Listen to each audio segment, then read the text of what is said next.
Welcome, everybody, to another episode of Cut to the Jase. We're on episode 12 now. I'll make sure I get that right this week. But, of course, I'm your co-host, Braden Hazelhurst from basketball.com.au, and, of course, joined by the main man, Jason Cadee. And, Jase, a week off in the NBL, but still some plenty of basketball happening with the Boomers Tall Black Series, WNBL action as well. What did you get up to in the break, mate?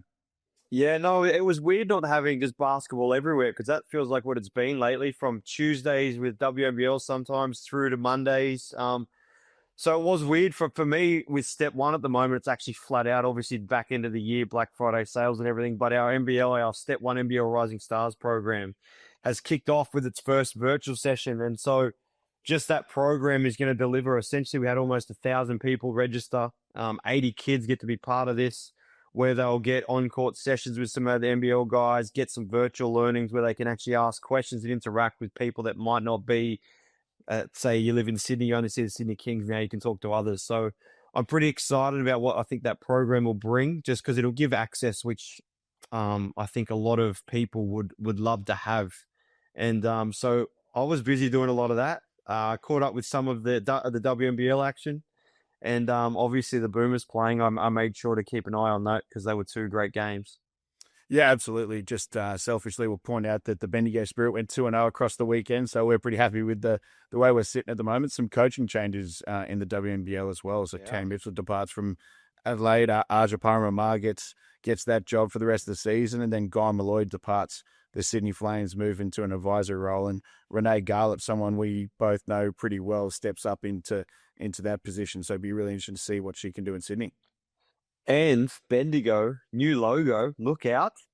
Yeah, Bendigo, it's the NBL 1 and junior club, so different to the Spirit, but yes, they all changed. So they're not doing the Spirit too. Okay. No, they're different, but great to see a change then. And, we were mentioning sort of off air, coming down here, I've had some terrible memories on their main court in the old Siebel days and everything. Now, not me on the court because I didn't get to step on the court. I was on the bench, but a club with a lot of history down here. But, mate, a special episode. One sec before you go on, because I want to cut you off. I do want to make mention. It's Aja, right? I'm saying that correct? Yep. I've seen a lot of what she's done in Brisbane, as you would have, since my time there. And she's been around coaching men, coaching women, coaching juniors. So I'm really excited for her. Obviously, Tommy, her partner, great person. So it'd be cool to see. I don't know where that's come from, but her getting that job, I'm really interested to see how she goes. And obviously, Renee, I've known Renee a long time, played with her husband, Tom Garlett, for many years. One of my favorite teammates. And so I'm really excited for Renee to get that opportunity because from everything I've heard, especially about Renee from within that Australian basketball landscape, there's some people, Peter Lonergan, with a big impression of what Renee can do. And Guy, an incredible coach, has been an incredible coach for a long period of time, and Renee steps in now. So I think that's a cool thing for her. Yeah, some up and coming female coaches, which of course is great to see in the WNBL. And as we mentioned, the NBL coming back this week after the mid-season break, and our guest today is none other than NBL legend Derek Rucker, and we've got a lot to unpack with him today, Jase. Yeah, Ruck's one of those guys. I've known him since I was about 5-6 years old. He was such a tremendous player. He was someone as a kid I used to love watching. It probably was a big reason why I was able to do and have a bit of the career I was, because I was able to see people like him up close and personal when he was at the Razorbacks. He loves to talk, so I have no doubt before we get on with him, this episode is going to be a bit longer. / we might have to make it part one of 4-part episodes of Ruck, but it's the new Mind the Game podcast, mate. Exactly. But no, Derek's insight, the one thing that Derek was a great player. We now see in commentary his ability to speak the game to people and make people who might not know a thing understand it, and people who are high knowledge of basketball enjoy it. And I think the way he talks the game and what he brings to basketball in Australia, I think it'll be a great episode just to hear his thoughts on many things across Australian basketball. Yeah, absolutely. Looking forward to having Ruck on. But before we go to that, let's just recap the Boomers versus Tall Black series. And the Boomers win that 2-0. They come back on Friday night in Tassie, thanks to a bit of a three-point clinic from Angus Glover in the second half. And then Dave O'Hickey hits a game-winning three off the backboard that not many Australians got to see until the clips came out after the game because of the coverage. I can't help but think for New Zealand, Jase, this is a bit of a missed opportunity to get a win over the green and gold. No, it is. They were right there in both games. You could arguably say they lost both games. I know someone had to win it and the Boomers won it, but they controlled most of that game in Tassie. They fell apart in the last few minutes of the game and Boomers did a good job to stay with it and stay consistent. And then you go to Monday night in New Zealand and probably a similar story, except this time they get beat by a game winner. I think it was great. I thought it was great basketball. I think it's great the Boomers won, obviously. So yeah, all around, like New Zealand did miss an opportunity, but that's just they put together a good team, and I thought the Boomers, even though you could say they were missing some of that kind of NBL talent, like a Xavier Cooks and people like that, Will Magnay, who had been part of the previous campaign, they did a job to win it, and Davo, Jalen Galloway, Nick Kay, like they had a number of different people step up across the both games. Yeah, absolutely huge series then win there for the Australian Boomers, and plenty more fever windows to come in the future. But that's it for our introduction. Now we move on to our special guest interview for the day, which is with NBL legend Derek Rucker. Welcome back to Cut to the Jase, everyone. Well, this week, because of still in the mid-season break, but the NBL coming back and heating up this week, we've got a special guest on today, and it's none other than NBL legend Derek Rucker. Derek, what have you been up to during the break? Have you been having NBL withdrawals? And what's been happening?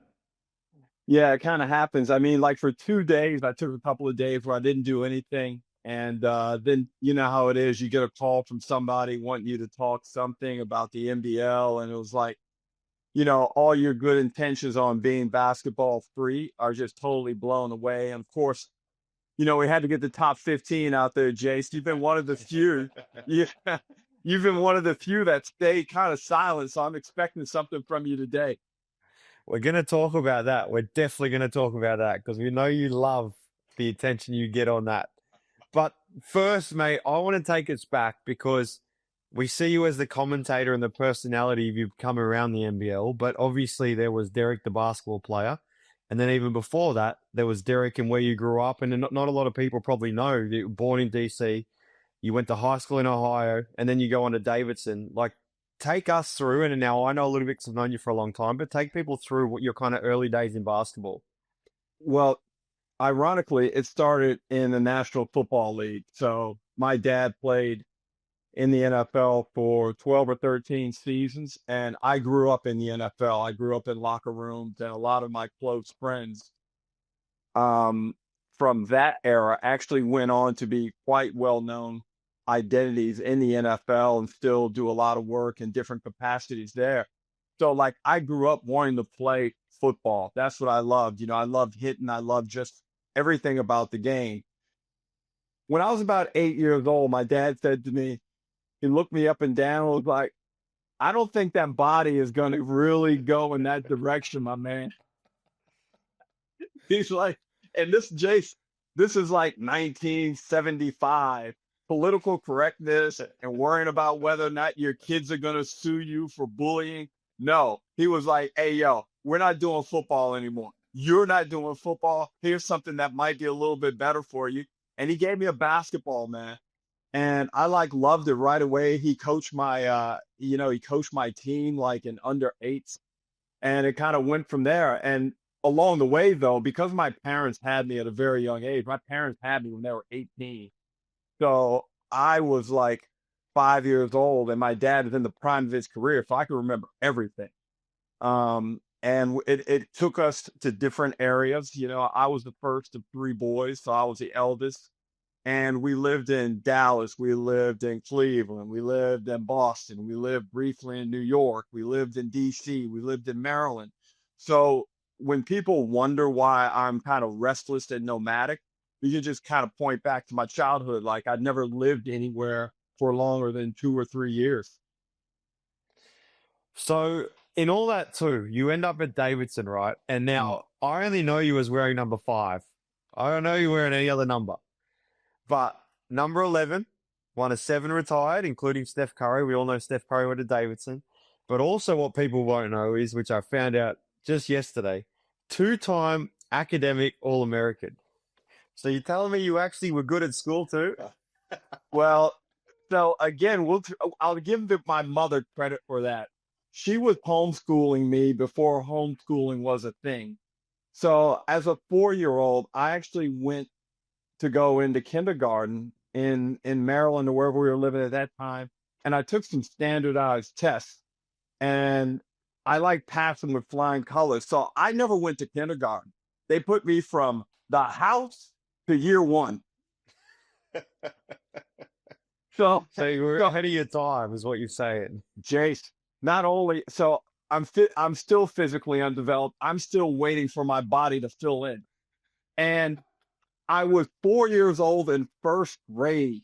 So this followed me all the way up until year 11 when I repeated school. And that only put me 1 year behind everyone else. So when I got to Davidson, I was very well prepared because not only had I had an extra year of high school, but because of all the work with me mentally and educationally that my mother had done, I guess my brain was developed early. And Davidson was a really tough school, but it was a really hard one. And I think, if you talk to people in that era, they were most proud of the fact that I was, I think, the first 2-time academic All-American at Davidson. It's pretty crazy when you look at it now, Ruck. Obviously, you spent so much of your time in Australia. Do you look at Davidson now, given the Australian connection as well? Like there's a bit of a pipeline going through there. Shani, who's a girl over there who you've had a bit to do with being in Brisbane with your own D-Ruck basketball, DRB. What's it like now with your connection growing up in America? You go to Davidson, you have your own stellar career. I know Steph Curry really brought another lime of light to it, but now being in Australia all these years, what's it also like seeing a bit of that Aussie connection and that bit of a pipeline where we're seeing Aussies go through there a lot as well? Well, I was always so proud of Davidson and everything that I know it can provide to a student athlete. It's an amazing place. It's well resourced.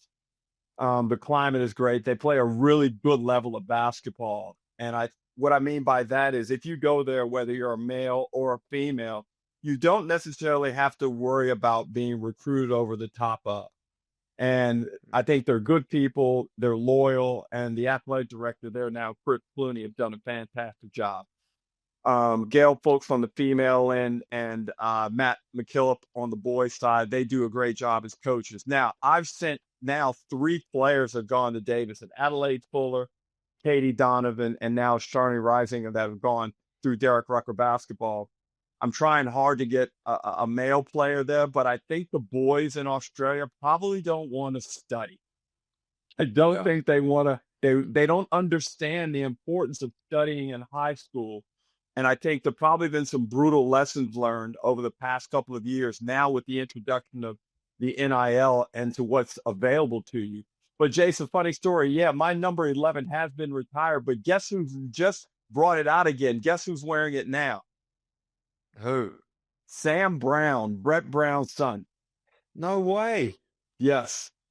So when I went back to Davidson in August, I actually, I knew that Sam was just transferred from Penn, and he and I caught up a couple of times, went out for a meal.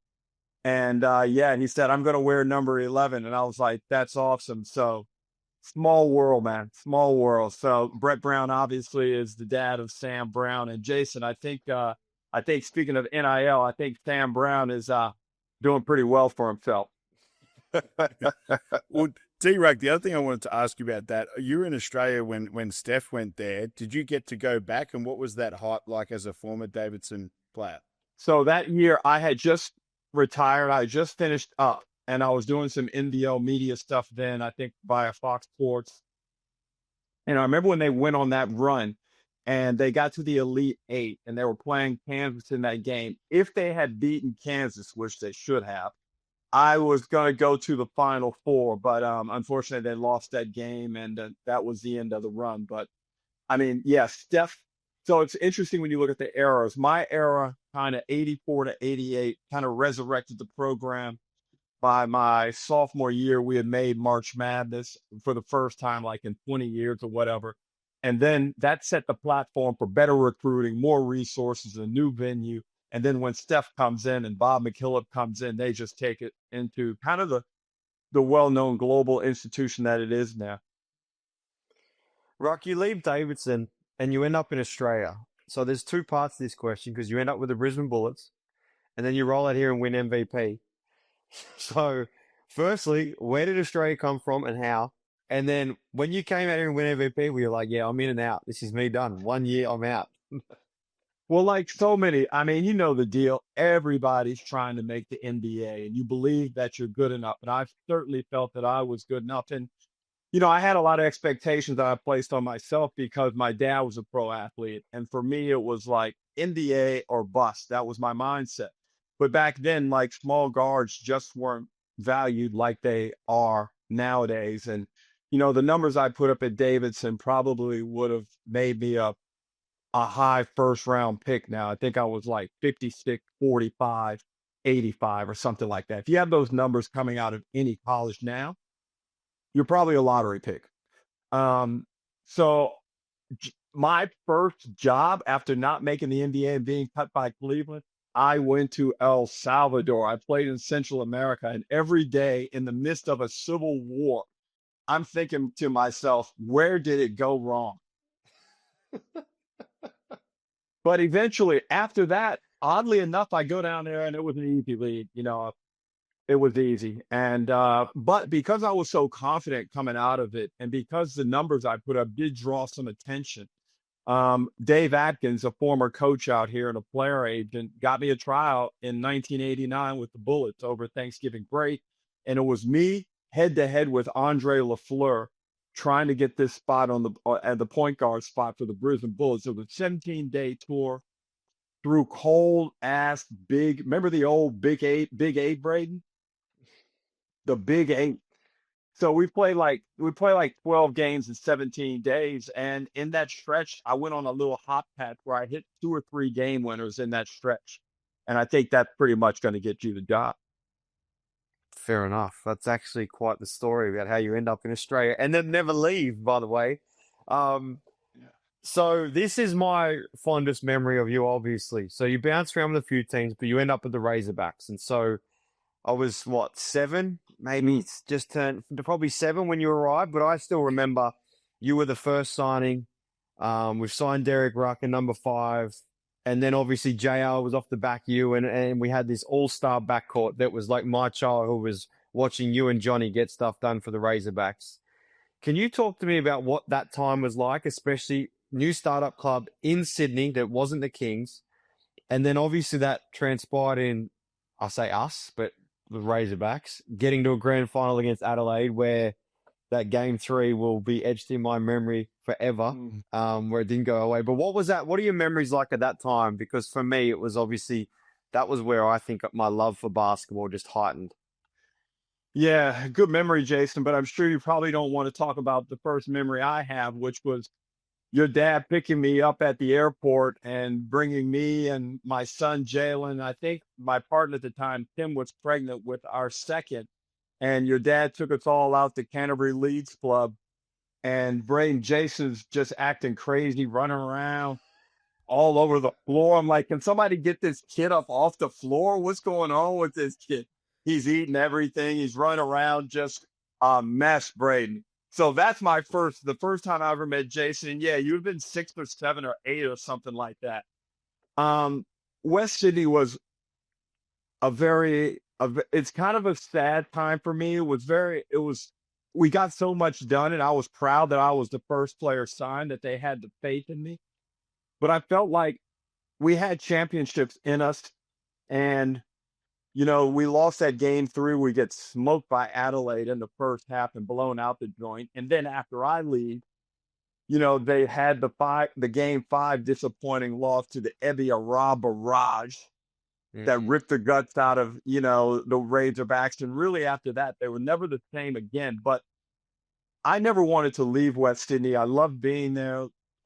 Your dad was a great general manager, had an excellent eye for talent. It's kind of farcical that his exit out of the league was so premature. And I'm not saying that just because I'm here talking to you. I've said that numerous times to various people in different circumstances. But the ultimate thing was the Canterbury League Club getting caught for violation of the salary cap with the Canterbury Bulldogs, your beloved Bulldogs. that changed everything. That changed the Yeah. parameters of how our clubs function. And it forced a hand financially. And I was pretty much pushed out. And it not because I left, but all those circumstances kind of led to the downfall. And it is sad, Jason, because like I said, I just felt it was such a promising place. We had great talent. Everyone got along, and it was a great time to be playing basketball. I've always said, for those who don't know, the plans that were to be before that all happened, the plans that were at Liverpool where the Whitlam Centre was, like a brand new 8,000 seat basketball stadium, which is going to be the home of the Razorbacks, a brand new football stadium, which is going to be the home of the Bulldogs, hotels, leagues, clubs, like all this, that area in Liverpool would have been insane. And they'd started digging, which is crazy. And the funny thing also, from an NBL, let's just focus purely on the NBL. The Sydney-West Sydney rivalry was real. Like that thing was vicious. And we had some personalities like John Really, for this generation, who look at Johnny as the angry coach stomping the sidelines, who looks like he's going to get done for homicide against a referee. Like, Jase, that's not really who we know Johnny to be. No, a joker, funny, absolute bucket. Serious basketball player. And I love playing basketball with Johnny. And you know how it is. He and I played together basically for 5 years. And, I think we were mutually our go-to guys because we were the 1 and 2 in the backcourt. And, we spent a lot of the cerebral energy for the team. I just felt like he and I had so many late nights, discussing basketball and losses and Gordy and Dwighty and whether Sam McKenna was going to be able to play. And, we're just going through everything. Johnny loved basketball. I love basketball, and you love basketball. And this is, if people like this that are going to be essentially lifers in the NBL, I mean, I don't know. I don't know who started in the league so early from a kid's point of view and that have lasted this long. Like, what are you going on? Like 32, 33 years? Really? You're hanging around rebounding for me and Johnny. Johnny and I just shoot a lot together, Braden, after practice. And Jason, you just couldn't keep him off the court. Be like, Jesus Christ, this kid throws shitty chest passes. Can somebody come in here and this kid, get him some protein? Can he learn how to throw a chest pass? But I tell you what, he could shoot that thing from deep early. Jase could shoot that thing I think, and this is pre-Curry. Jase was doing stuff as a little kid, shooting the ball from deep before there was any Steph Curry influence. That's legit. We know from his NBL one time, Ruck, that inability or would not want to pass remained for the rest of his career, I think. Oh, hang on a second. I led the assist most years in the NBL one. But no, I actually said to someone the other day, and it's funny saying in hindsight, but I was like, this social media age, and you'd be similar. The highlight, like I see some highlights come up of kids now, and they had 15 points or whatever. I said to someone not long ago, the highlights that would have come out of me as a junior would have been insane. Insane. In under 12s, they didn't count threes. It was only twos. And I was still shooting that thing from as far out as possible. Well, Jase, let's get a bit more specific. I know the answer to this, but how many points were you dropping in some of those under 12 and under 14 games? Yeah, 40s, 50s. Yeah. Once I got the 16s and 18s, it was 60s and 70s at times. There was some big ones in there. Incredible. But Braden, the guy, I'd be like, when does this kid go to school? We'd be practicing like at 11 a.m. in Bankstown, and Jase would roll. And I'm like, what is going on? Again, parents would have been reported nowadays for some type of neglect. Wait a minute, didn't Debbie used to work at the stadium? She used to work at Bankstown, but when she was at those early years of the Razorback, she was working reception for the thing because Dad needed her to structure everything for him. But no, you're right. And that's the thing about the Razorbacks. If that all those plans went ahead, they'd be the biggest club in Australia by far because that link with the Bulldogs was so immense. And there's so many stories, as you said. And the one thing that I just want to quickly wrap up on, sometimes winning is about luck, and you said his name. Imagine if Sam McKinnon was in that team with you guys. You go to a grand final without Sam McKinnon. I know. And that was the game. If we ever needed Sammy, his body, his athleticism, and his ability to put heat on the rim, it was that game. We needed somebody just to stifle the momentum. I couldn't do it. Dwighty couldn't do it. We just couldn't get it done. But you're right though. Like West Sydney was building into a powerhouse, and yeah, you never like, man, those losses.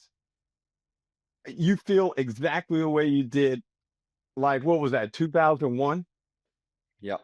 I can get the same exact feeling. I know exactly. I went up to my hotel room with a close friend who had come from Sydney, and like it conjures up all the terrible, terrible feelings.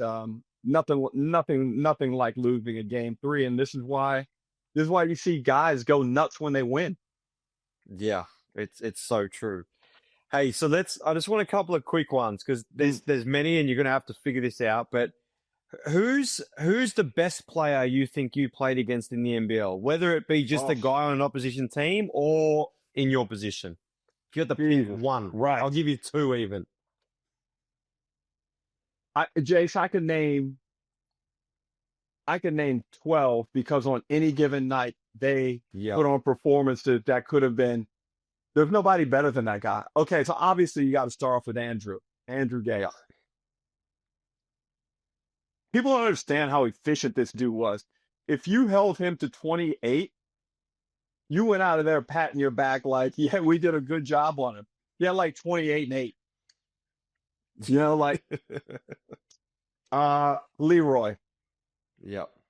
Leroy's ability to be clutch and sense the moment on both ends of the floor. He can make plays defensively. He could block shots. He could get steals. He could get buckets. He just had a great knack for what to do to win games. And also, as a little side note, when you talk about somebody who defied all types of science as it pertains to sports recovery, he's great. This dude could be all night doing this thing, having a great time, come out the next day and give you 38 points on the back end of a double. Not a double as in Friday, Sunday, but a real double as in Friday, Saturday. Leroy Loggins, dude, Leroy Loggins is incredible. I used to just, after some games when he give, and keep in mind, I was having an MVP year in 90, and I'd come off the court some days after watching Leroy play, and I'd be like, I need to stop playing because that guy is so great. Yeah. People forget sometimes too, and a lot of those guys we've come to the age too where people are going back to bigger players in the 1 and 2 spot. Those guys were almost before their times in terms of their size and the positions they were playing. And then let's look at the point guard position. Like, I saw Joey say that Tyson Walker is the best point guard he's ever seen play. No. D-Mac, Grace, Heel. Yeah.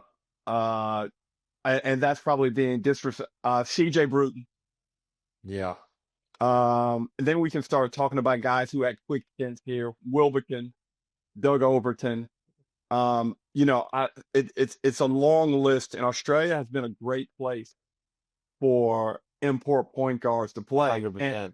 And it's great for you. I mean, when you're a local point guard, given the history of the NBL and its relationship with import point guards, if you've been able to play as a local, that's a hell of an achievement.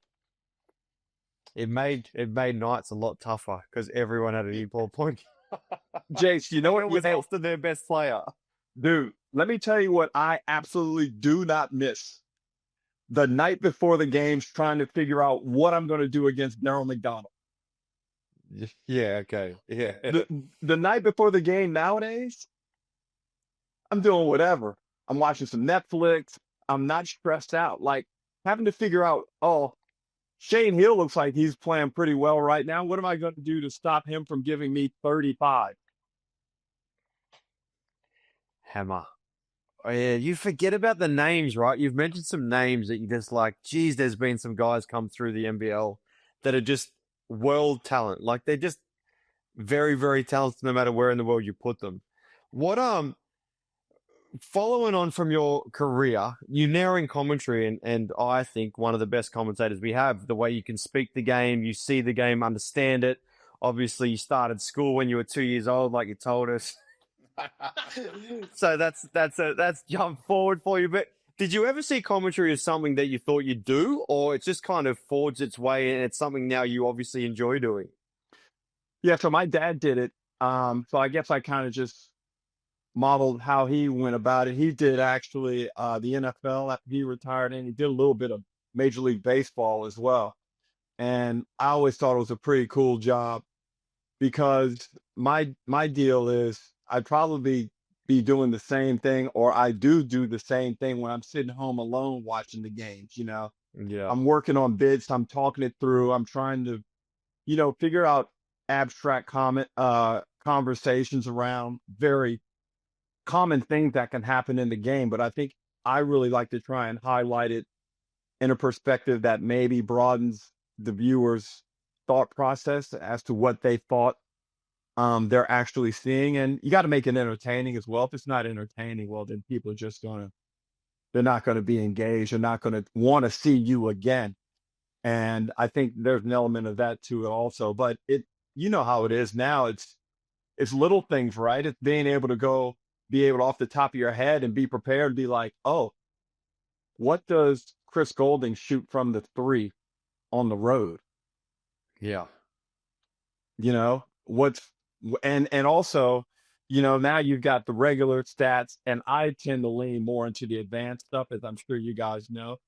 And look, a lot of people from my era give me a hard time, but it's very hard to be respected on a global scale if you're not going by those advanced metrics. When I talk to the NBA people, they don't care about the bit. They want to know the advanced breakdown.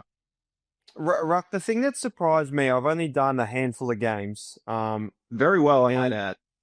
appreciate that. It's been a learning adjustment. But as a player, right, like you are the main product. You are if you aren't on the floor and the game's not going on with the players, there's nothing else. There's no crowd, there's no commentary, there's no broadcast. So the players are the spectacle. But the one thing stepping behind the camera and having a microphone and speaking about it is, and I want your opinion when you first started, because it surprised me a little bit, and you kind of know about it, but it surprised me how much power and influence you have on the game. Because to your point, I found that if you mess this up, it ruins what people are watching because you're the link between someone on the couch and someone on the floor.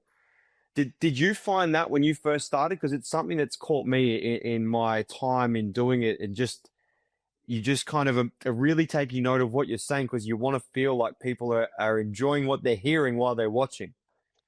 So I was very fortunate in that, myself, Andrew Gaze, Shane Hill, we were probably three of the guys back in the day who got the opportunity to call games while we were still playing. And I thought that gave me a lot of insight. And the people I worked with back in the day, in particular, John Casey and Steve Cartino, they had a lot of influence and taught me so much about everything. And one of the things also, Jason, is there ain't a lot of feedback. With basketball, you're getting feedback on the fly. You're getting feedback immediately after you catch that L. And we know sure as hell you were getting feedback Monday morning after you caught that L. Now, even if you didn't lose, you're still getting feedback. That's the one thing though. Since I've retired, even through everything I'm doing at the moment, basketball, I could walk down to a court right now and get instant feedback because if you shoot the ball like shit, you feel every bit of it. And your coach is going to be like, "Hey, yo." Now, I found that the real world doesn't really function that way. The feedback you generally get is you either don't get booked or you get fired. Mm-hmm. We get constant feedback as basketball players on a regular basis, but you're right. There is a responsibility that comes with being out there. Not only it's both sides. You have a responsibility to the viewer. You have a responsibility to yourself. You have a responsibility to the production team that's putting it together, and you're trying to balance all of these things and get it right. And I think I just try and be myself as much as possible. I think when you try and acquiesce and please others is when you lose your identity and lose your authenticity. And I know the most polarizing person that we have in NBL media, um, Damon Lowry. There is no in between with people in Damon. Yeah. They hate him or they love him. But the thing I can give credit, I don't care what people think. All I can say is, hey, yo, that's Damon. Damon's always been the same. Like, he's not trying to be Corey. He's not trying to do this. And maybe the platform has allowed him to really ramp up his thoughts and ramp up some stuff that he wanted to get out. But, he's not being fake.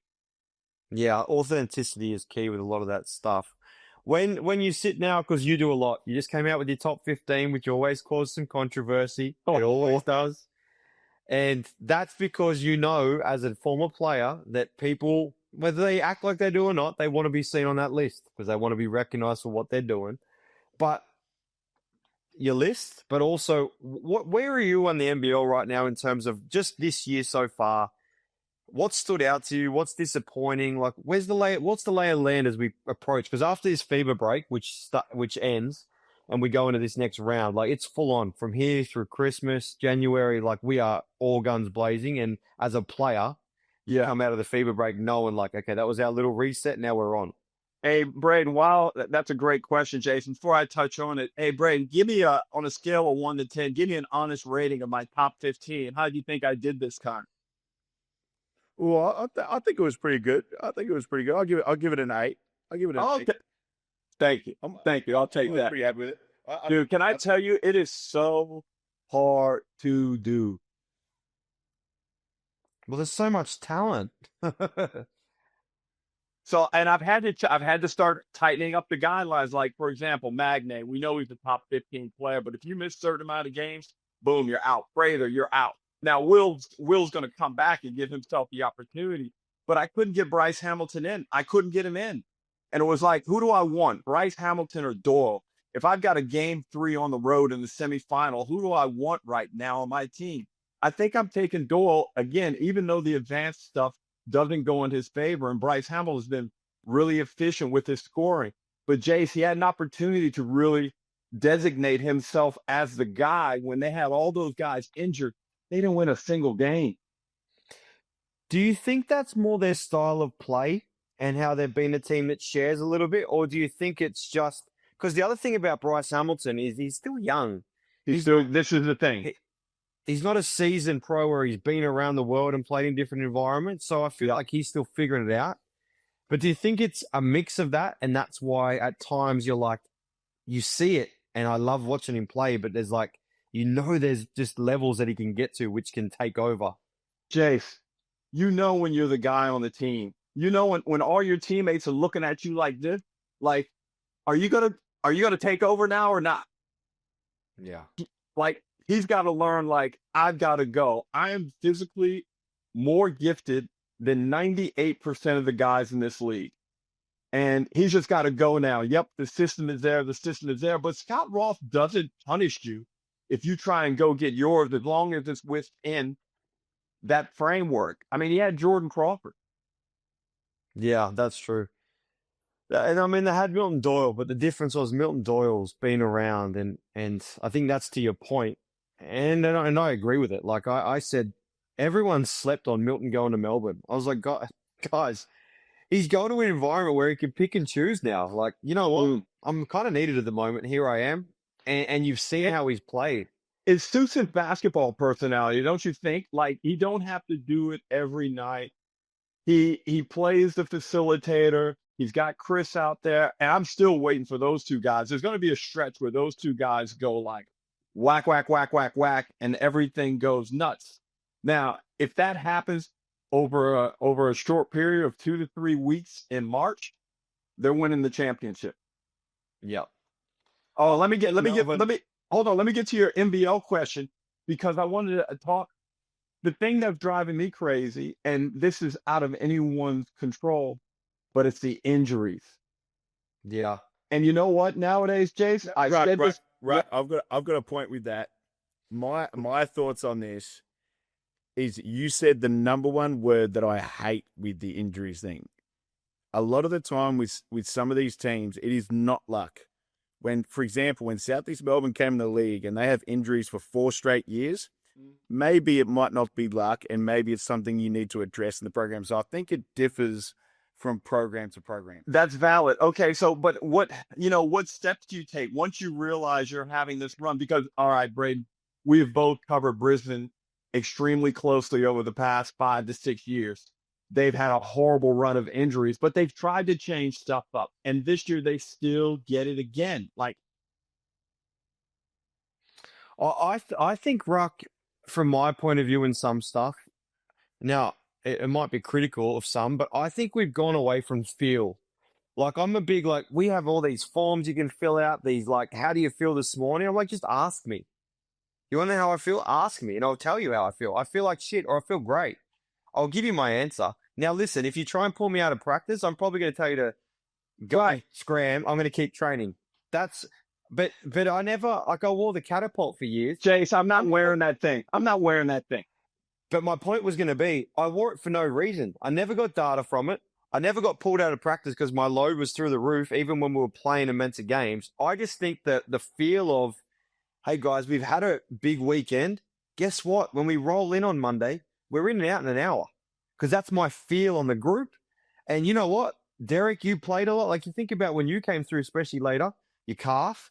So we're going to watch people and we're going to monitor it. We're going to tailor things around it. I think that feel of it all isn't there as much anymore. And, on the other side of that too, because, I hear people saying, oh, well, they don't get to train enough. They're not always physically tested and ready.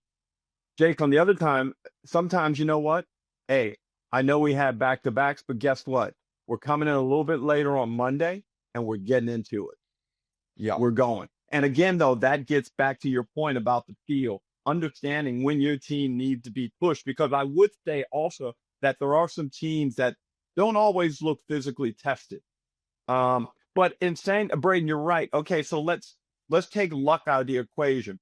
But when you go into a season, you need to plan now for injuries. You got to understand that some bodies are going to drop during the season. Now, what do you do with your construct? How do you build your team out? And those are the teams that are able to at least have their floor not drop so much, and they're able to stay competitive. And the thing that I really hate to see is when teams fall apart on the defensive end. Going into this back half of the year, Ruck, what teams do you think? Do you have, say, 1 or 2 teams you think are going to drop off and they'll be out of the race? And I believe Melbourne and Adelaide will separate themselves. I believe they'll be the top 2. I think there's a few behind them that could maybe get in that. I think Melbourne will finish top 2 no matter what. But do you have anyone you think where you look at it and go, I think they're in trouble, and I think they're around the mark where if they get it right, they'll be right in that top 2 battle, or top 4 for sure?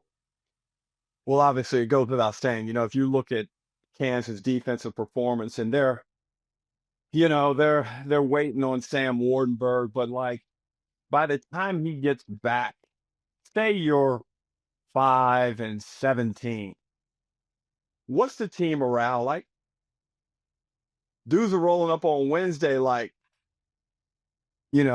old school, punching the clock. Let me get up out of here. What's the focus like? What are the imports' mindset going to be like? Are they starting to look for their next job? Or are they just, hey, I'm just staying healthy so I can get to Puerto Rico, okay? I'm just staying healthy so I can go catch this money in Finland. Because I don't think any of those imports are going EuroLeague, Jase. No, I think some of those imports should have got a ticket a bit earlier in the season, right? So I'm worried about Brisbane. Yeah. But they're a mystery team. Like, they have enough upside from what I'm hearing. Terry Taylor looks really good. We know what JFL could do. Like, that guy can hoop. And if he's got himself together and he feels comfortable and he feels secure, they could be a problem. Tyrell's very good. I like some of the young guys with their energy. Tane Murray is a lot better than I thought he was going to be. Dukas has got to get himself physically right. So I think there is the upside for them to compete for that sixth play-in spot. But you know what? I don't like the infrastructure. I don't know if Stu Lash can hold up under more adversity. I thought some cracks were starting to appear in his coaching demeanor, and they could be right there in ninth place. They're already in ninth place in defensive rating. They can't guard anyone. They rebound the ball poorly. So, whether these new guys lift everyone else remains to be seen, but I've kind of got them as a danger. And also, I think New Zealand could be in danger. Again, there's some things I like about them that were redeeming Menenga and Parker Jackson Cartwright, but the depth, Jason, just a key injury to the wrong person, and they could sink. I think those are the three teams I think finished on the bottom. Yeah, I think it's so tight too because a lot of people are going through it, like you said, but we're starting to get to a point where that run is going to get harder and harder, where you got to string 5, 6, 7, 8 games in a row. That's hard to do in a league like we have at the moment. The other one, though, what do you think about Southeast Melbourne? I'd like to get you guys' thoughts on this because I love Josh King as a coach. Like, if I could go back in time and play for someone, I would play for Josh King. They're great defensively. I love the scramble. I love how they're different than everyone else. I like the passion. The three-point reliance and the variability is a little bit of a concern. And the fact that they keep getting punched in the face by Adelaide and Melbourne United. That was going to be my point is they just haven't stood up against the Uniteds and Adelaide yet. Like they obviously did a But they're there for a couple of quarters. That's the part. And then it drops off. And so Bad. I like they did a really good job on Sydney. But Sydney were in that stage where they're still trying to figure it out. But my only concern for them ultimately is there's a lot of pressure on Sobes. Like there is a heap on him and listen, he does it with the elite of the elite. He can score the ball, and I feel like they actually know who they are. They know who they want Sobes to be, which helps him. But he also is going to need some help, especially when you get into those games with the bigger teams where they're throwing doubles and they're doing different things. And so for me, it's just, I think they're going to be thereabouts. I think the way they play and how Josh has them up and about, I think they'll be in the finals. It's just, can they go that extra level that maybe a United or an Adelaide can? I thought Maldonado was terrible early in the season. And I think I didn't say he should be sacked, but I kind of gave him a warning. But then he turned it around. And I think when he's out there, he alleviates some of the pressure on Sobes because Maldonado's pretty good with the basketball. He generates a lot of shots for his teammates. He averages a good number of assists per game. He's steady. He's got good size. Like I said, I don't love the way he plays, but I think for that team, he's probably an underrated piece in terms of his value. Let's see how they look when he gets back in the lineup. And then now that you've got all those wings, I want to see if offensively they can execute in the half court. Yeah, no, I agree. It's going to be interesting. That's the thing. That there's just some teams right now.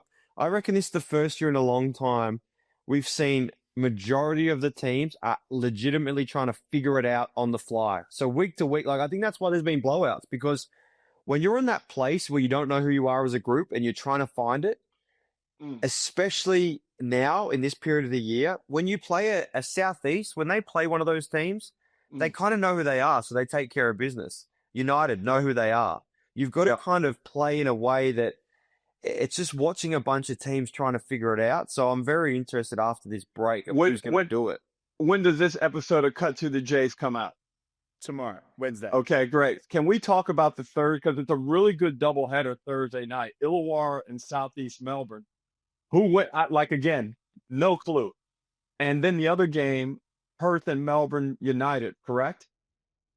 Yeah. And it's like, you look at those games, right? And people would be like, I have no idea Illawarra and Southeast Melbourne. No, and we've been doing tips every week, me and Braden, and sometimes you look at it, you're just like, I actually don't know. I might just go with the home team, or who won last game?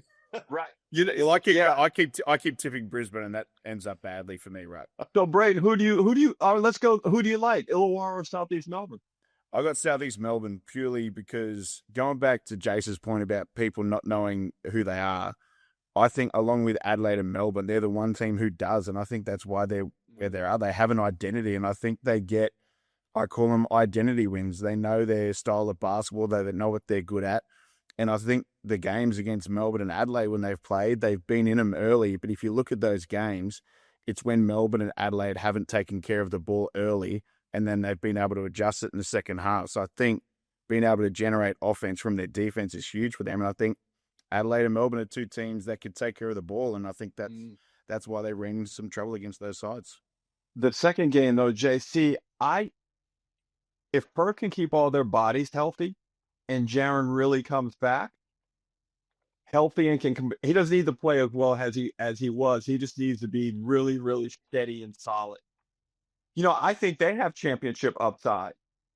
Because you look at JLA, Doolittle, Windler, David Duke, like Henschel as a local, he's a guy that athletically, lengthwise, he's a unique specimen, but he has an X factor. But that's right. So he's an X factor for them. He hasn't done anything, and they're still picking up wins. So when they can they're one of the groups that are trying to figure it out. If they can figure it out, they've got the depth and the pieces there. Like even like Sunday has barely played, and we know what the impact he can have on groups, especially defensively. So I think Perth are a group that are right there, and I actually think when you look at their group, the fever break would have been beautiful for them. They basically had everyone in town. They get another few weeks to kind of go through it. They come out of it and have a couple of home games. That's kind of like you're coming out of it with a home game in your Perth. That's exactly where you want to be. Well, they've got the Melbourne United game, and then I'm over there for the Adelaide game on Sunday. So that's one of the questions, and that was almost what we're going to finish with. Bryce Cotton returns to Perth. I mean, I'm excited. I think everyone's excited. Firstly, surely they all stand and applaud, right? We're not going down the boo Bryce Cotton territory, are we? Somebody's going to boo him. You only have to look online to see the high quotient of morons in society now. Yeah, that is very true. There is going to be someone out there in Perth that's like, they feel like Bryce personally aggrieved them so that they can come out there and just boo the hell out of him on Sunday. Someone is going to be really angry. And there will be people who have been swung over from being, we shouldn't have let Bryce go, to seeing some hope with this new group and seeing, oh yeah, we didn't need Bryce because now, there's so many different factors. It's just not like, we didn't want Bryce to go. It's a little bit muddier, I think, than sometimes people realize. Now, I would say it's going to be about an 85-15 split into people better get up off. If there's more boos, Jason, I'm going to eviscerate the Red Army on TV. I think what he's been to that, and I think if we go back, it wasn't ultimately his decision to leave. It was kind of, okay, look, there was a timeline, but if they didn't put a timeline on it, he probably is still there. Well, they might say if he wanted to be there, he would have met the timeline. Fair. Also, but hold on. If I'm going back as a player, if I'm Bryce, I would have said, hey, take this timeline, write it down on a piece of paper, and wipe your ass with it. So here's my part two. If I'm Perth, I probably don't want the crowd to start booing Bryce. I'd rather than cheer him so he feels like love. If they start booing, hey, okay, let's talk about guys. Let's talk about guys you do not want to boo in NBL history. Bryce Cotton, Chris Golding. Yeah, don't boo him. Don't boo Shane Hill. Don't boo Leonard Copeland. I agree. They're going to make you pay in a way that is not going to be good. So, but and the thing is, like, what has Bryce ever done really other than leave? Like, I didn't like that headline, The Lion King. Like, that's a point of mine, Ruck, is aside from the booze, my advice if I was the Perth Wildcats would be the journalist and editor from the West Australian, do not turn up. Do not turn up to that game. Sure. Or maybe you can put out a small headline, welcome back to Bryce the morning of the game, maybe soften him up, go that way. I mean, look, just he referenced it in a podcast, Ruck. I know. He's not going to let that slide. Look, I would love to be in this situation if I was Bryce going back to Perth. I mean, it's not like he doesn't feel comfortable shooting at RAC Arena. Yeah, that's for sure. You know what I mean? And I always think a bit of your basketball soul erodes when you change teams. But this guy, he either doesn't have a soul or it's just built out of like rock. Because could you make the case that he's been maybe a better, more complete player this season? And people underestimate how hard it is sometimes to change teams, especially when you've been in an environment for a long period of time. New environment, new place of living, new teammates. Just driving to practice.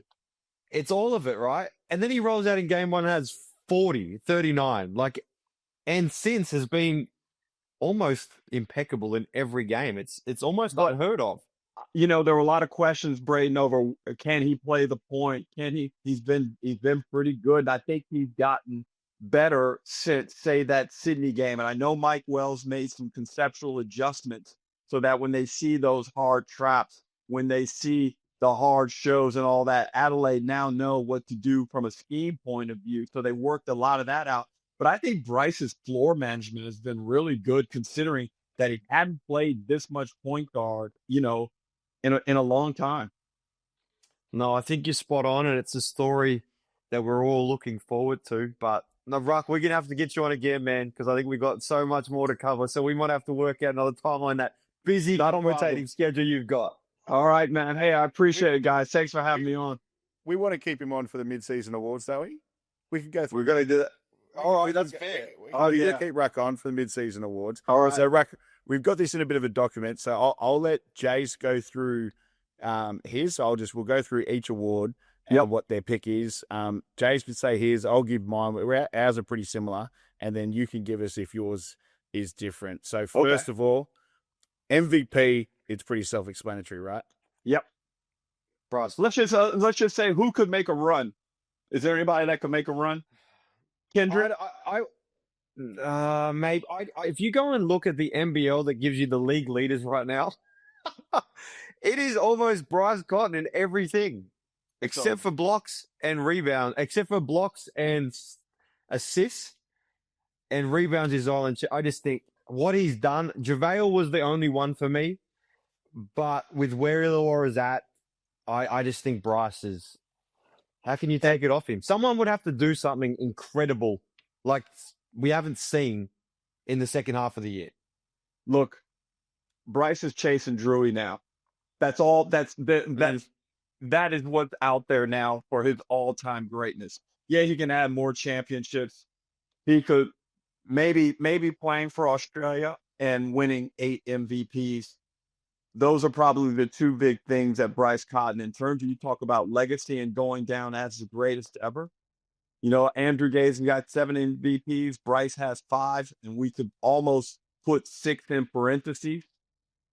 And at 32, 33 years old, not slowing down, man, age is really on the cards. Yeah, it's crazy. Next one, we'll go Coach of the Year. We've both got Dean Vickerman. Josh King. Ooh. See, here's my thing with this. We sometimes get confused, though, right?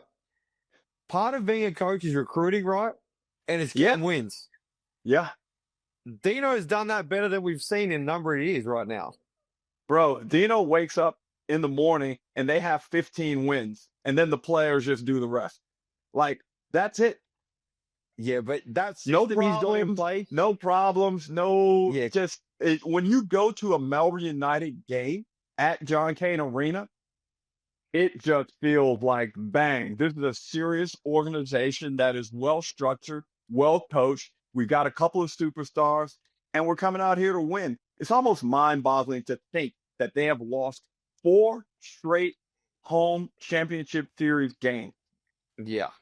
And then this is my thing about Coach of the Year, because I said a few weeks ago, Josh King, and I said, and Mike Wells has to be also celebrated for what he's doing in Adelaide right now, considering what we went through last year and how they've bounced back. Getting Bryce Cotton helps that.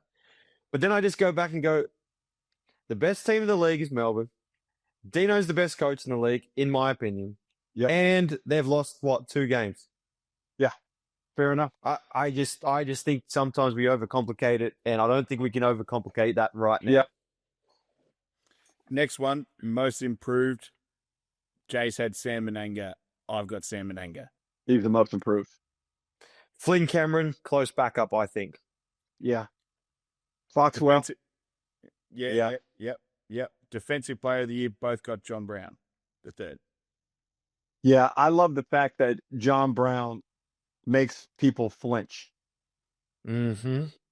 I love that. You know, I played with guys like Grant Kruger and Shane Froling, and watching They make you flinch for different reasons. but I just love playing with those types of guys that were aggressive. They're a menace.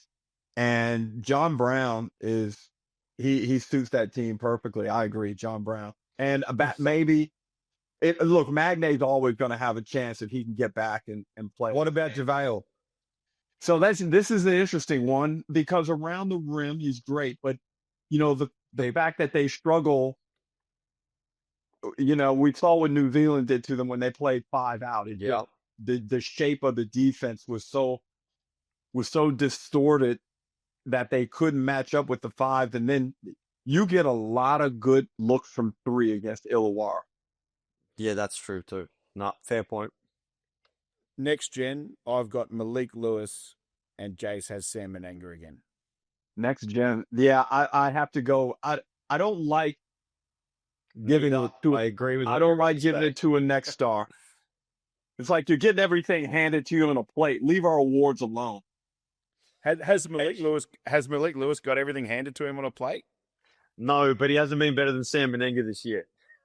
Yeah, well, you make a good point, but that's also because I forgot Sam Menanga qualified. But Braden, to your point though, Malik was having a really solid, improving year, and the injury was a bad timing. And you look at Southeast Melbourne, and they've kind of missed him. He can play multiple spots. I think all the next stars that have returned have actually shown progression. The step one next stars, by the way, right? The step one next stars. Oh, wait a minute. Wait. Hold on, Jace. Let me talk to you. No, so you can't have Malik ahead of Karim. Yeah, that's true. He's really improved this year. Well, you can because Kareem's been on a minutes restriction for the whole season. Yeah, but I'm getting sick of these break Jason, updates. he's 15. Hey, update. Jason, he's 15 years old on minutes restriction. What is the world coming to? Come on, man. Who's making those decisions? Maybe he's agent. Maybe his agent doesn't want him out there that much and trying to. New Zealand needs to stop those player updates because every time I see his photo, I think he's out, and it's just an update that he'll be on minutes restriction again. So yeah, they need to fix that. 6th man of the year, we both got Angus Glover. Yeah. The thing about Glover, it's not a consistent level of performance, but when he performs, it is all flames, and like it changes games. And I think that's my opinion of a 6th man is someone who really impacts. I have one who might change this by the end of the year. DJ Vasiljevic. I like the role. That he's playing. Because Chris Golding was there for a little bit, but he won't ever go back there. If DJ continues in that and he figures out that role, he might be Hey, big boy, you're a big media identity now. Why don't you go tweet that and see how your comments come up?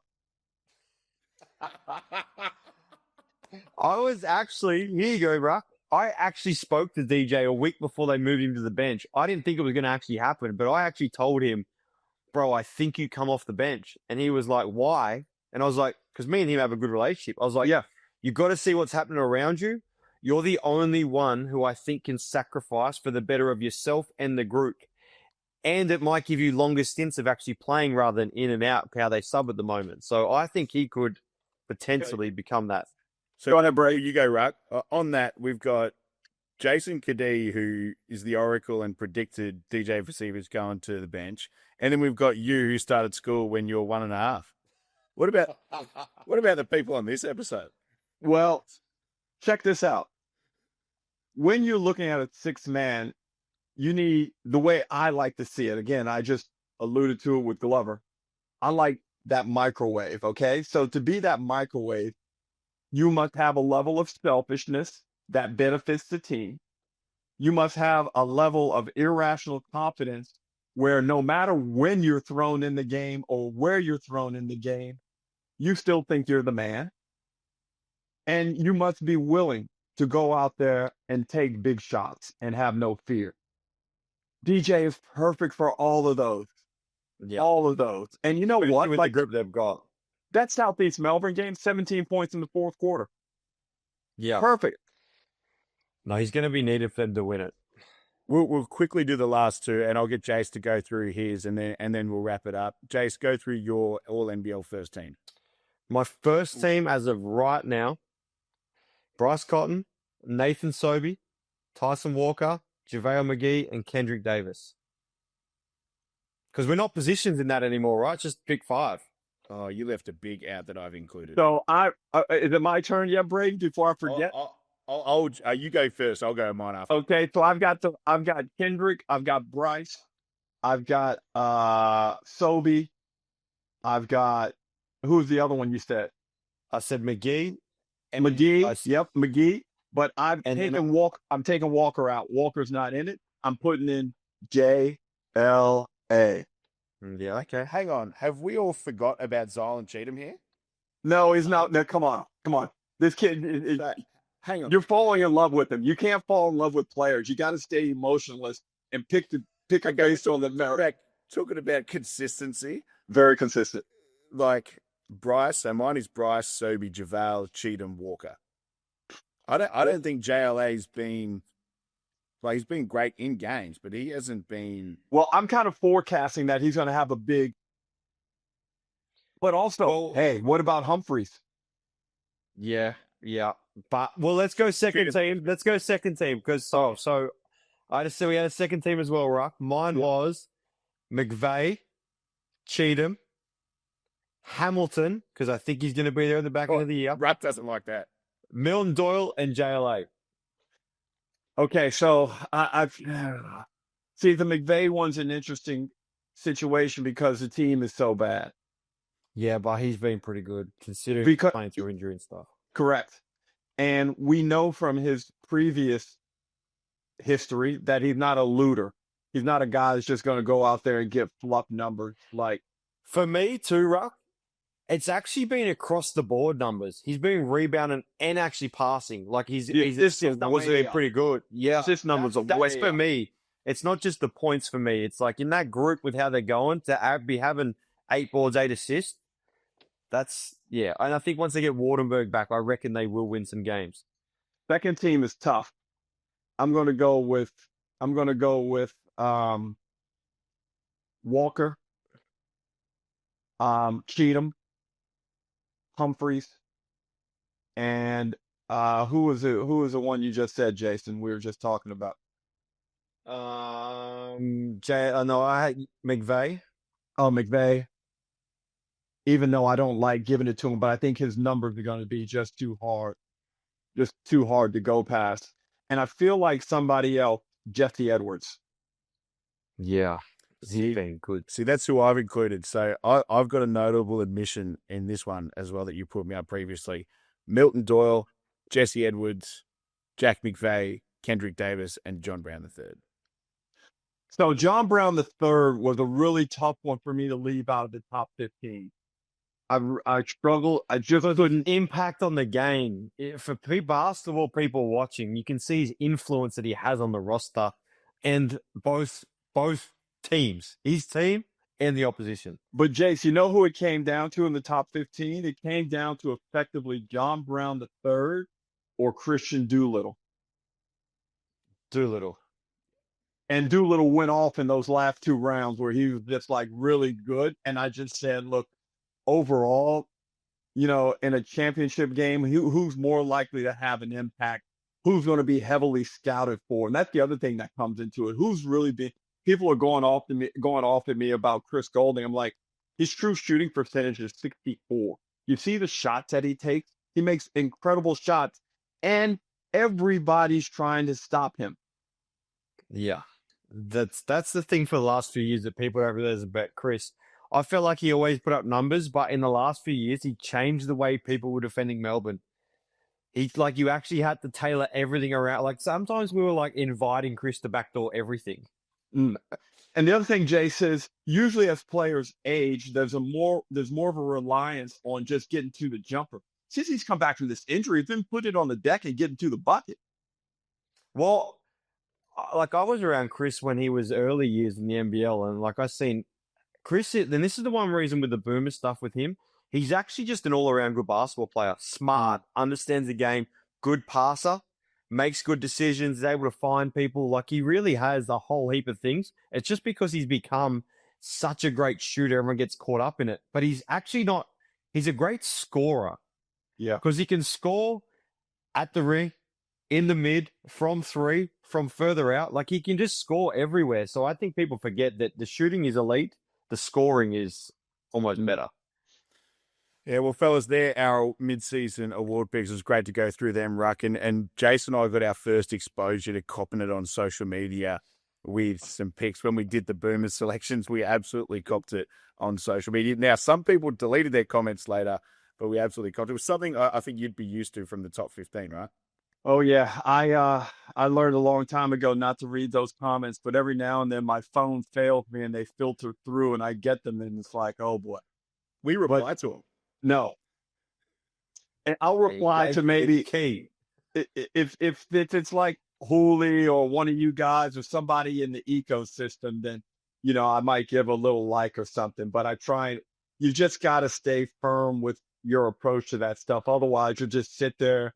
And then the next thing you know, you're looking at yourself in the mirror full of self-doubt, wondering whether or not you should be doing this anymore. So I want to bypass all of that and stay solid. Yeah, absolutely. We'll try, mate. But we need the engagement early on. But mate, we really appreciate you spending so much time with it. There's a lot to unpack through our chat and a lot to unpack throughout the NBL season. So we love what you're doing in the NBL media space, and I look forward to a massive second part of the season. Thanks, guys. Been terrific. Talk to you soon. Welcome back to Cuts of the Jase. What an interview with Derek Rucker. A lot to unpack and a lot to look forward to, especially this weekend when Bryce Cotton heads back to the Perth Wildcats. Really interested to see and hear Derek Rucker's thoughts on everything across the NBL, Jase. No, Derek, yeah, he's got knowledge for years. He's been around for a long time around the league, around Australian basketball. As I said before, he's just the ability to speak the game. He makes it enjoyable to me because you can speak around all different types of basketball, no matter how high, how low, or what it is. And he's so he's just so invested in the league. You can hear it in his voice, and so it was great to have him on. And yeah, he didn't miss much there. He was to the point with some things, and as Derek likes to be, he's willing to say what he thinks. Yeah, absolutely. Can't wait to see his interactions with the Red Army if they do boo Bryce on Saturday. I can't speak at the moment. Sorry, it's on Sunday.